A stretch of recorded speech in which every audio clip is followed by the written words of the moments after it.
At this time, I'd like to turn this over to Steve Scalise, our whip. Thank you. Thank you, Claudia. I want to thank my colleagues, especially Claudia Tenney, for taking the lead on this. When you look what's happening across the country, crime is skyrocketing in many cities across America. And now more than ever, we have to stand up for our Second Amendment rights. Because unfortunately, at the same time that you see crime skyrocketing, you see Democrats here in Washington trying to take away the gun rights of law-abiding citizens. Joe Biden talked about it during the campaign. Nancy Pelosi is trying to bring gun control on the House floor.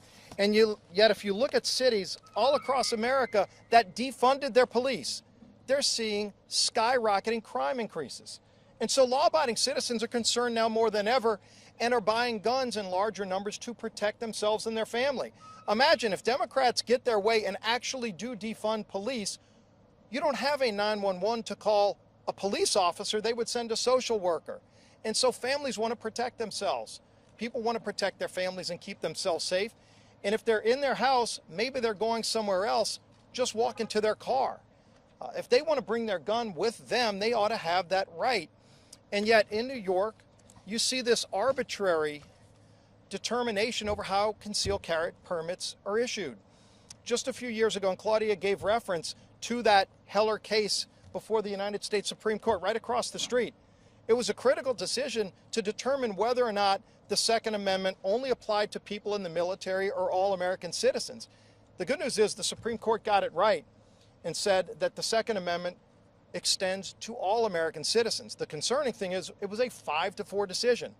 One member of the court changes their mind, and it would have dramatically limited the gun rights of law-abiding citizens. So all of my colleagues here know that this is a fight that's been ongoing. We always have to stand up to defend our rights. And right now, especially with crime out of control, our Second Amendment rights are critically important to defend.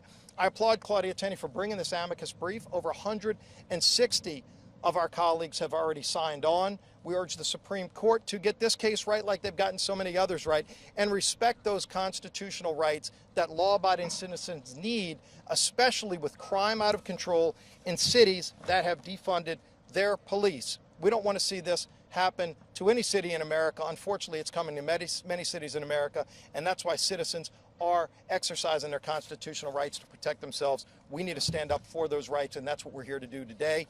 Another gentleman who has been a leader in the fight for all of our rights, but especially our Second Amendment rights, is the lead Republican on the House Judiciary Committee, my colleague Jim Jordan. Jimmy.